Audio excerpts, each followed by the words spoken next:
All right, I don't know what time it is on your clock, but I know what I'm getting ready for. It is time for the Professional CISO Podcast with David Malicoat.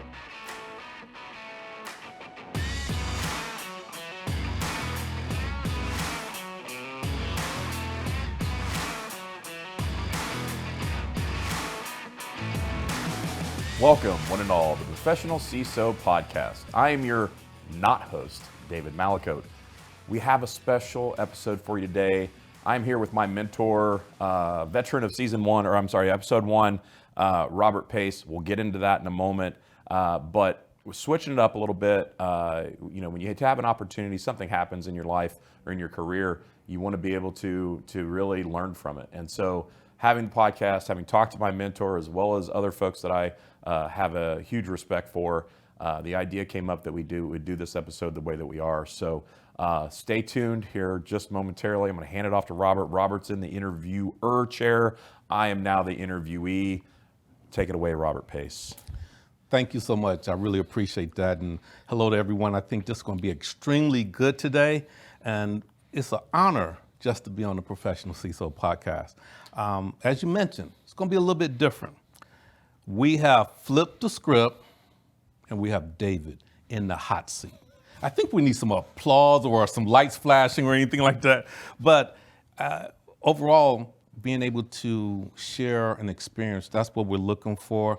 And as you say on the podcast, let's do this. Let's do this. Okay.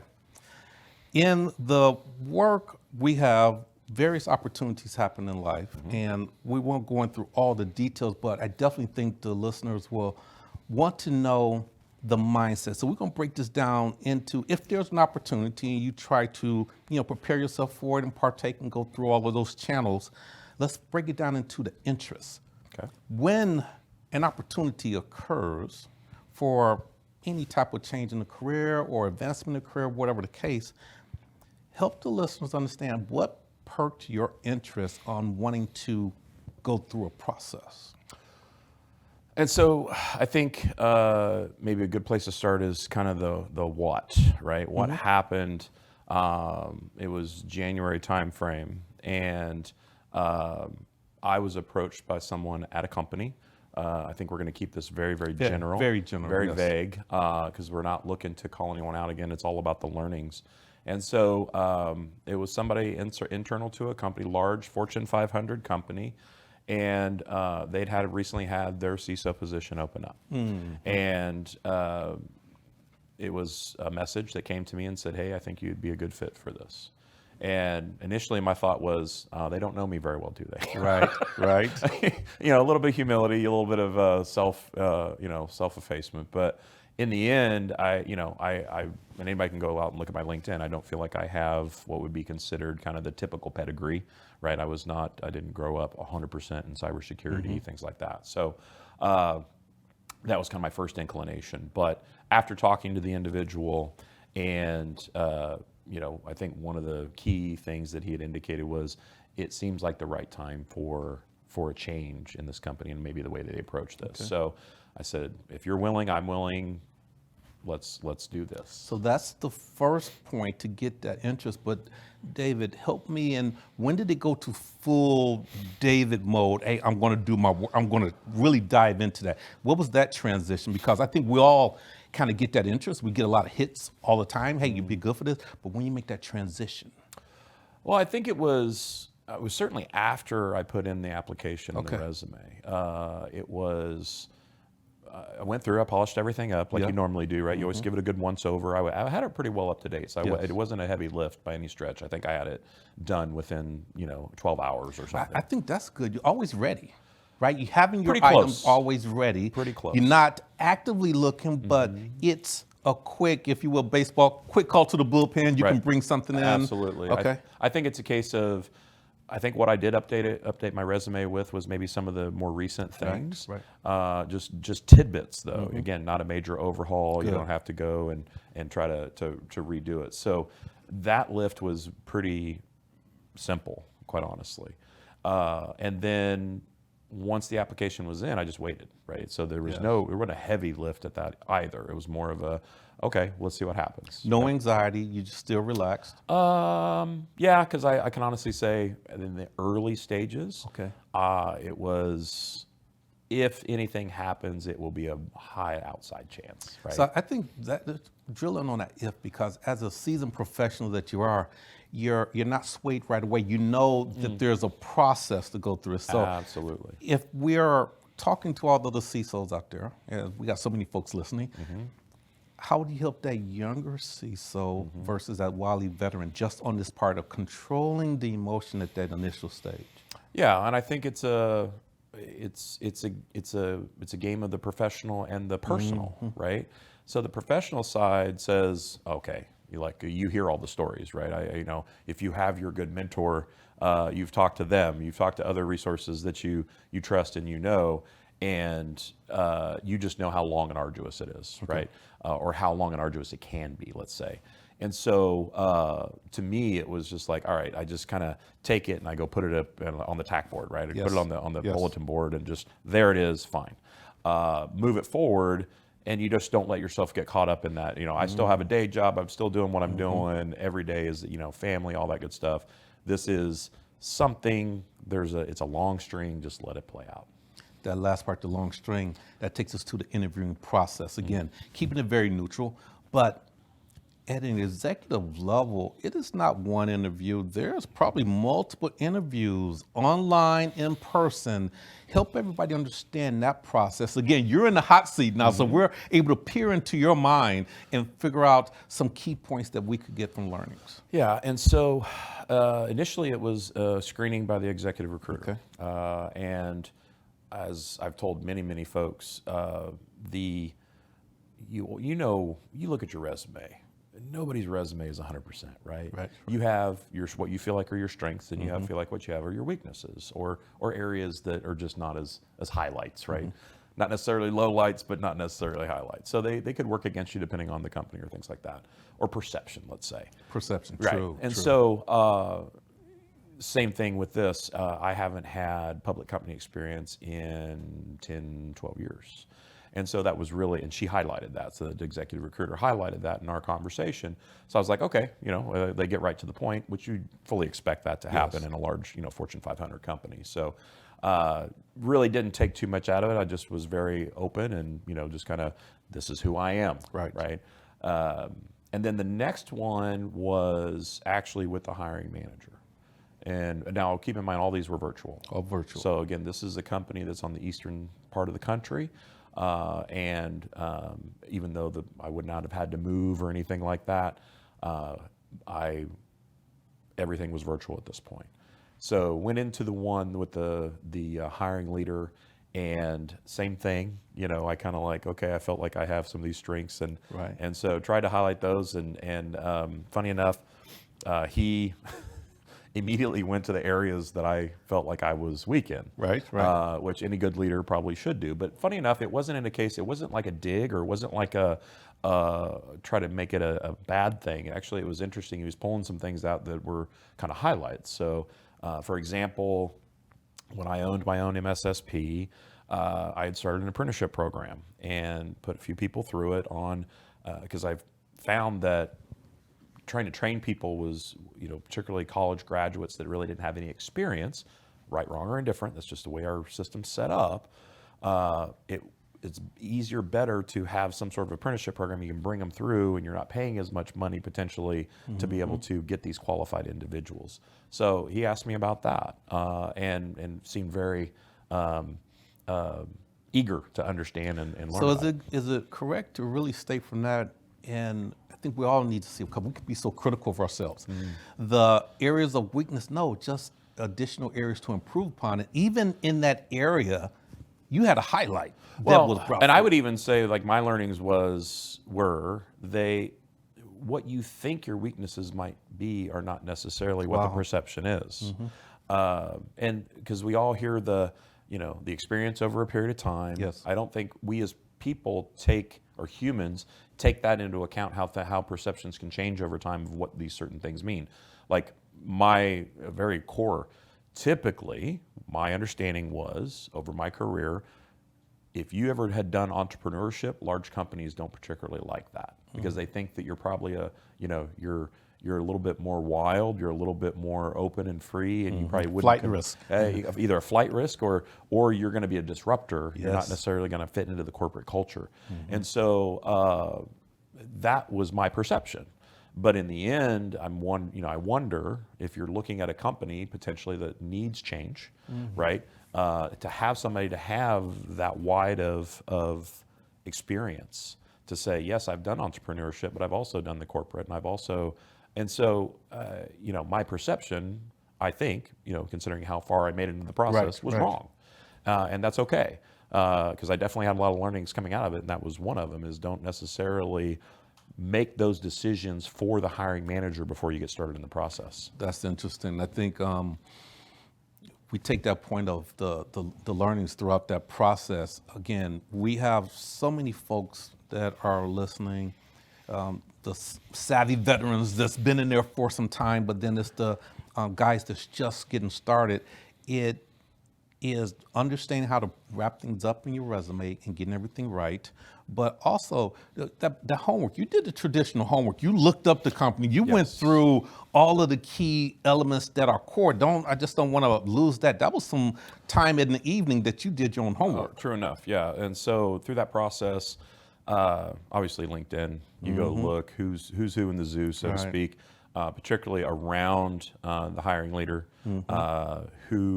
where would you fit into this organization if you were to get the job, maybe who those direct reports were, and then the ancillary, right? Good. Who else is in that organization, in this case, the IT organization. So definitely did all that. I didn't do as much around, let's say, the 10K and the reports or things like that, annual reports, until I got later in the process. Good. Because in the end, I didn't know what was next, but I knew that every time they kind of presented me with two more people to interview with, they were all within the IT organization. And typically those, in my mind, were, hey, can I work well with this person? Right, that's really what they're after typically, how do you feel about that person? So I think when I got beyond the IT organization is when I was like, all right, it's time to sit down and really hit that 10K. And, so that progression on that, until get on that point, is you're already technically savvy. That's the reason you first received the call. Then it proceeds from basic leadership to more strategic leadership. Let's peer into the mind, then the ultimate word, chemistry. How does that potential leader will work, could work, et cetera, within the organization? Did you feel that kind of progression during the interview? Well, interestingly enough, I didn't. I'm trying to think back. I'm not too sure I got asked any technical questions by that. You already had it. By that measure. Yes. Obviously you look at what I've done, but there was no technical components. A lot of leadership, definitely. A lot of risk, definitely. A lot of stakeholder management, right? And I would say 90% probably of what I was asked was what I would categorize into general business executive interesting categories. Yes. There were areas around sometimes talking about like the apprenticeship program or more technical, like what did you teach? How did you teach it? Understanding you as a person a little bit more. Yes. And those skills that you bring to that. And of course, situational, right? Personality, as well as how do you would respond in this situation? Give me examples of a difficult time where you had to, X, Y, Z, plenty of that. But yeah, I think it was, I kid you not, 90% were non-technical. Wow. That is interesting because we all need to go through that. If you have not interviewed in a while, you have to understand how to go through the interview process. Clear, crisp, and concise responses, practicing. Did you take any walks, or how did you kind of role play in your mind before that interview date? The folks definitely want to understand that. Well, it's interesting, and this doesn't apply to everyone, but I can tell you that this experience with this podcast, as well as experience in doing I've done some media as well. It really helped.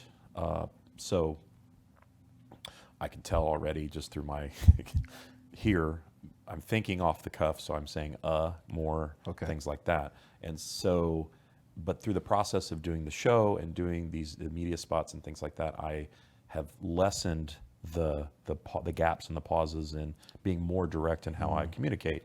And so that helped me, right? I think, but I think you can do that. One can do that themselves, which is, I'm trying to think. I think it's Chris Williamson off of Modern Wisdom Podcast said, if you ever thought about speaking, or even in this instance, you're doing an interview, sit down with somebody and just put your iPhone on or your Android and just record it. That's real good. Right? And then just listen back.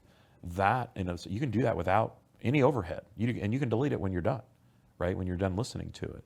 But in the end, what that gives you is an appreciation of what you sound like to those other people. So you don't have to have a podcast. You don't have to go do media interviews. You can just have a conversation with your mentor. Yes. Right? Sit it in the middle of the coffee table and just have the conversation. And then it's just yours. Go back, listen to it, see how you sound, notice those things, and then make those adjustments. I know you like to work out, so do I. So that takes me to the point when you're doing those elements. Yeah, you can go to the big fancy gym, but CrossFit, you can probably just do the same thing with a tire, flipping it, doing some burpees, making the best use of the elements you have there to refine you as that person, right? Yes, yeah, use what you have available to you. That's it awesome. Doesn't have to be fancy. It doesn't have to be a huge I think everybody lift. could pick up on that part that, yes, you may be able to get in the studio, but if you don't, like you said, sit down and have a discussion with your mentor, close person you trust. Your spouse, your friend, it doesn't matter. Take that advice, but you got to take it in. You got to be able to eat that feedback. You really do. Absolutely. And use it wisely. And I would say, similar to what we talk about on this podcast, which is just take a hard look at yourself, right? And just be very honest with yourself, right? In the end, if it's just you and one other person you trust and you take that, there's no embarrassment. You're not putting it out on the internet for everybody to consume, right? In the end, you can say, I've learned, delete, right? That's over. Good. And you take that forward. Since we got away from the technical points and we've been drifting towards this emotional. So from an emotional intelligence perspective, the EQ, you have your self-awareness, self-regulation, motivation, empathy. Which one? And I'm thinking, let's go to self-regulation. How do you manage your emotions? David, you're going through a process. There are multiple interviews and you still got a regular job you're doing. Right. And you have your family life. How are you regulating that to be the best David possible? I leaned on people around me, quite honestly. I have friends that are in the business. I have friends that are out of the business. I have an amazing wife that has a high level of emotional intelligence. And she's my best friend that I can talk to. Which I feel very fortunate for. So it's using those resources. We had multiple conversations, and you're my positive hype guy, right? Okay. But no nonsense. I'm gonna give it to you Are you straight. doing this? Are you thinking about this? Right? And so that's a great role. I need that. I have others that are like, what are you thinking? But not that way, but like, what are you thinking? And it's, or just totally not inside the business, being able to say, the world is bigger than this, right? Your world is bigger than this. And because naturally, it's very easy to say, when you get this type of opportunity, it is honestly, and it shouldn't be the pinnacle of your career, but it's certainly a step up. It's a higher point. It can be career defining for that matter. And so to say that it's not important, right? To totally deny it would be silly, right? I mean, you're just kind of fooling yourself at that point. So I think giving its regard, but don't giving it control, right? And then also having more to you than just that. I think the ability to say, no matter how it turns out, I'm going to be more than okay. That's right. That's more right. than fine. My career is going to be great. My personal life is going to be great. This does not define me. It would be great if it happened, but if it didn't, I mean, because in the end, I think, spoiler alert, I was like in the final three, but nobody goes. We talked about this. Nobody goes to the Olympics to get the bronze medal. Yep. Or the silver. You're going for the gold. You're going for the gold, and that's what you want, and that's the type of people we are, right? You're not ambitious if that's not what you want to do, right? Typically, you don't rise to this level and be able to be considered to manage or lead this type of organization unless you have an A type, right, personality, or at least components of the A. Yes. So it is competitive, and it gets personal, and it did for me. I'd be silly to say that it didn't. There were days I was just like, man, I could taste this as if it were, meat on a bone. Like I was So you had to pull yourself and just live in the moment. Don't get too far ahead of yourself. Absolutely. Right? It was compartmentalization is the best way I can put it. Luckily, I think with kind of my Marine Corps background as well as entrepreneurship will do that to you pretty quick. If you don't compartmentalize in entrepreneurship, you'll probably die of a heart attack, quite honestly. But in the end, it was the compartmentalization to say, okay, again, pin that thing up on the bulletin board. Yes. There it is. It sits there until the next time I need to go. Respect it, but don't let it overtake you. Absolutely. I remember one of the conversations we had, David, and I asked you, how much gas do you have in the tank? Great. That could be a destination, but if you're here and that destination is 150 miles away, and do you have enough gas in the tank to get there? And once you get there, can you operate? Can you operate? Absolutely. And that was a consideration. And it was interesting because when we had that conversation, I hadn't thought about it. And you made me pause. If you remember the conversation, there was a pause there, and I'm like, yeah. And I think there's other ways as well, because I don't think and I'm not saying you're presenting it this way. Some people can think of it as a zero-sum game where I'm doing everything I feel like I can do now, but then if I get this opportunity, it's just harder. And I think that it is a case of, if that opportunity comes, is it something that fills me up, right? That it's not even a reserve. It's a new source of energy that comes along with that thing. I know that I found that with the podcast for sure, where, again, I tell people just last night, I told people, like, if you would have asked me I was doing a podcast a year ago, I would have told you you're crazy, because that's not me, right? That wasn't my personality. That wasn't who I felt like I was or who I wanted to be. But in the end, sometimes the world just comes together and says, this is what you should be doing. And here we are. So same thing with this. It's, you came close. I think the big difference is certainly have a lot more control over the podcast side of things. Rather than in a role like this that you go up for, you don't. There's no say. Like, it's you against a bunch but you a bunch competing. Of people, a bunch of people considering you for something. That's right. So it's just this approval factor. Do you make that cut of their very specific things that they're looking for?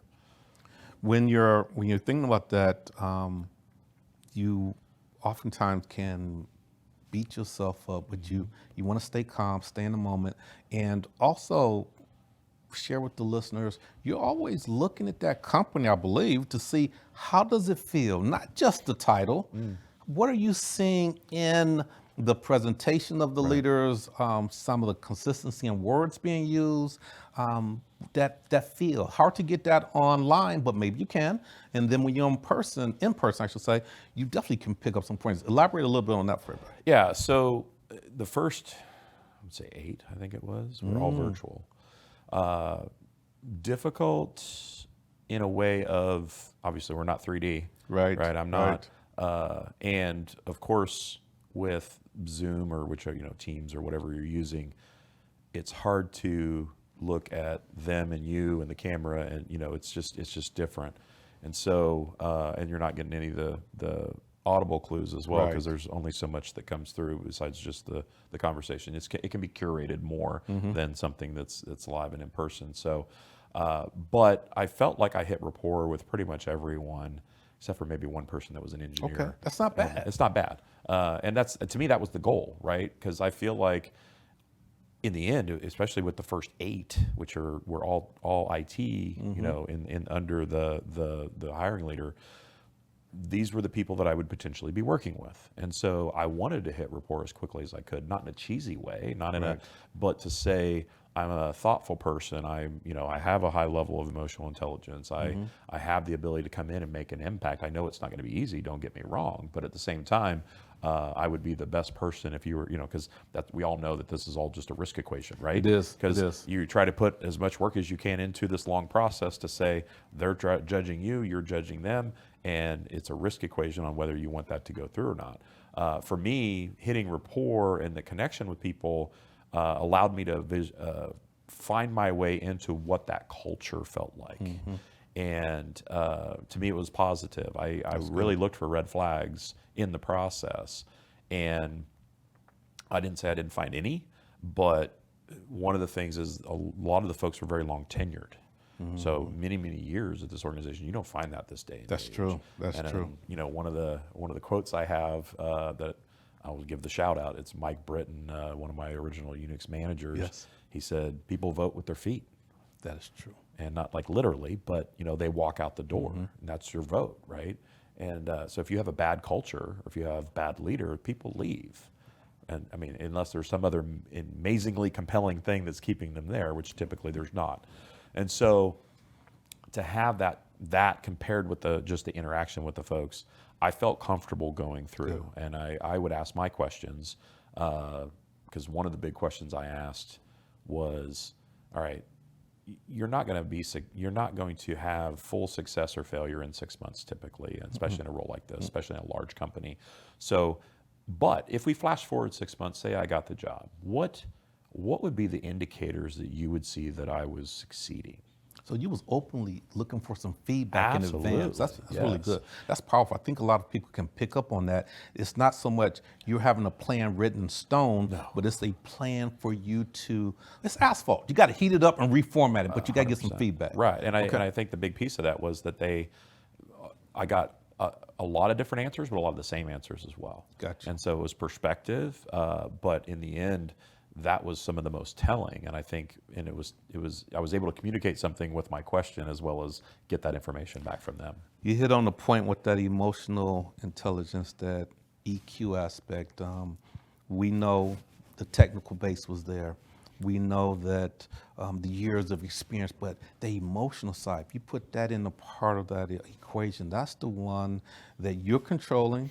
I always like to say control the controllables, and I actually got that from our CEO at a job. He said control the controllables, from cost, emotion, what you're doing to improve yourself, all of that is key.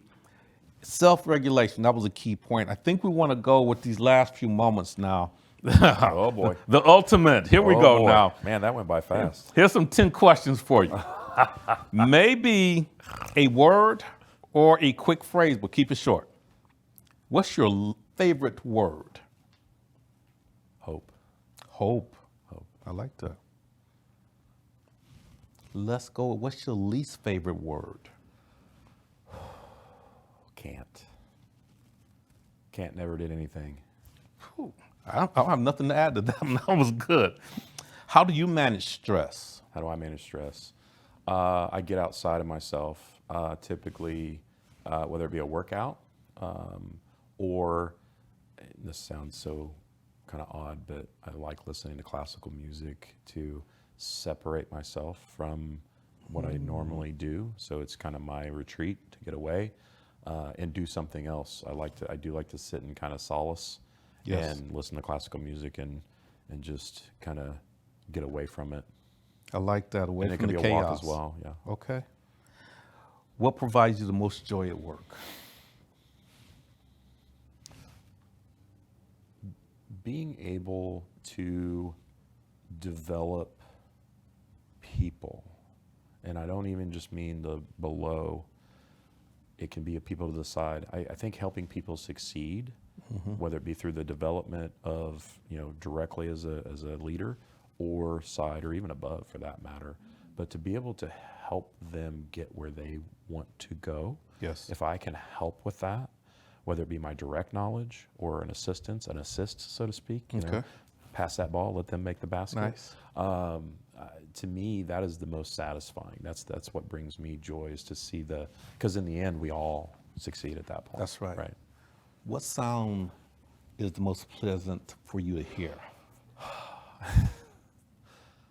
Recently, it's kind of changed throughout my life, but like very most recently, my wife and I will get tickled with each other, and she just starts laughing, and that gets me laughing. Oh, that's good. And it just brings me so much joy to have her to be, because I'm not nearly as serious as I am on here. So so to be able to start that process and get her going, it just brings me joy. Okay, sure. a couple more. Yep. What sound do you hate to hear?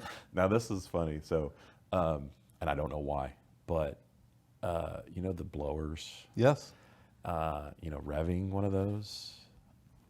I kid you not. I don't know. Oh, why. wow. It's crazy. Let me lean in, really. Yes, it's so weird. Like, everybody's got their little thing. It's one of those. I'm just like, man, they go out. Like, my office is in the front of our house, and it's right, across them, and they'll be out there, and I'm just like, gotta go. I'm back. Like, I'm gonna go to the back of the house or somewhere else.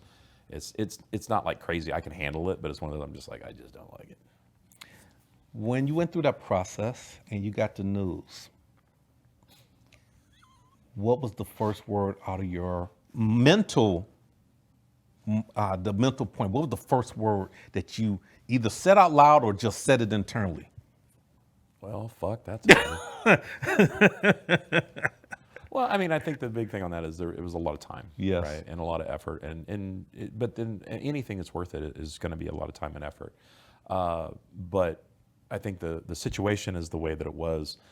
I was on the plane after RSAC, sitting in seat 33A, which is not comfortable, by the way, and we were waiting for the plane to finish filling up, and that's when I got the call. So I really kind of had to sit in my own stink for 4 hours after that, and I'm not complaining. I'm not, and actually it was. I tell people it kind of actually went well, because instead of trying to space out the reckoning of all that and the thought process over days, I got to do it for 4 hours right there, and by the time I landed, I was pretty much okay. Okay. And not, because like you said, anytime you reach for the gold and you don't make it, it's very disappointing. When all is said and done, and you arrive at the pearly gates, what would you want your God to say? You were a good man. You raised a good family. And you impacted people in a positive way. Nice. Thank you so much. Thank you. This was a great opportunity, I think, for everyone to get a chance when you're going through career advancement, interviewing process. And today's show was not on the technical, but in the personal side. So thank you for being vulnerable, sitting in the seat, taking the questions, allowing me to interview you. I can think of no one better. This was really good, and hopefully everybody will appreciate those elements. And at the end of the day, the sun still rises in the east and sets in the west. You're motivated, you'll continue. There will be great opportunities. So the veterans out there, if you're going through anything, you're going through a learning process, take some of these nuggets, use them. The younger guys out there, make sure you use them. We all need to refine ourselves and improve constantly. So thank you so much. Thank you. And I think we want to wish them health, happiness, and success on their journey. This is the Professional CISO. Let's do this. We're professionalizing the CISO role, so please subscribe to the Professional CISO Podcast.